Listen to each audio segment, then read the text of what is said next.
Give us 5 learnings for anyone starting their own business. The first is find your reason to do it, right? For me, I just figured very early on that I enjoyed being in sort of early startup scenarios. It could be the idea that really ignites you, or it could be maybe that's what you love to do. You love building companies. That's your core thing. But do it for the right reasons. Do it because you really want to. Don't do it because it's cool. Don't do it because of all the wrong reasons. Because being an entrepreneur is very, very hard. Certainly the first few years, it's very lonely and it's very unsexy. The day-to-day grind that you have is very unsexy. So the second, I think from my journey, it should be sort of obvious is make failure your friend. And I think too many of us put a lot of shame around failure. We kind of wrap it up and we try to hide it. And then you never learn from it. You never learn from it if you kind of do that, So, and it's important to be able to look at your own failure critically and say, what do I do differently now? What can I try next time? What can I do differently? So I think for that, you need to be able to embrace it. You need to be able to make it your friend.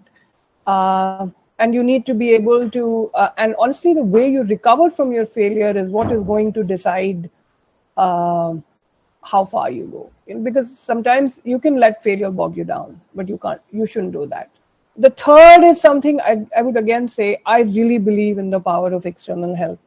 Seek out help, get mentors, get advisors, get a co-founder if you must, if you really, if you find someone with the right chemistry, build a good team if you have the money for it, or if you think don't try to do it everything on your own. Get advice, get support, get help, be part of communities of entrepreneurs where you can share your issues, It's you don't have all the answers and don't try to have all the answers. So I would say just get lots of help. The fourth advice that I have for people is choose your own definition of success and of scale. I think too often the media seduces to believe that you're only successful if you built a unicorn.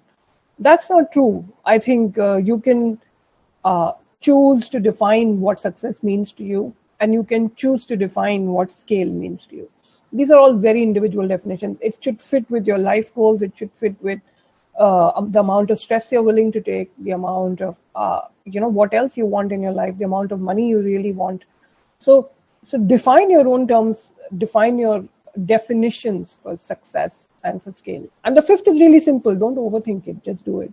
You're going to make a lot of mistakes. So don't try to avoid making mistakes or missing and then planning. There's only so much you can plan until you actually jump. Once you jump, every business I've known of always pivots. There's always some sort of major change that you will go through at some point or the other. If you're going to have teams that leave, you're going to have challenges that come your way, you don't have money, all of that is going to happen. So don't sort of try to plan for it sitting on the shore. Just jump in and you'll learn to swim. You're watching Not Just Aunty with Suman Chhabria-Addepalli.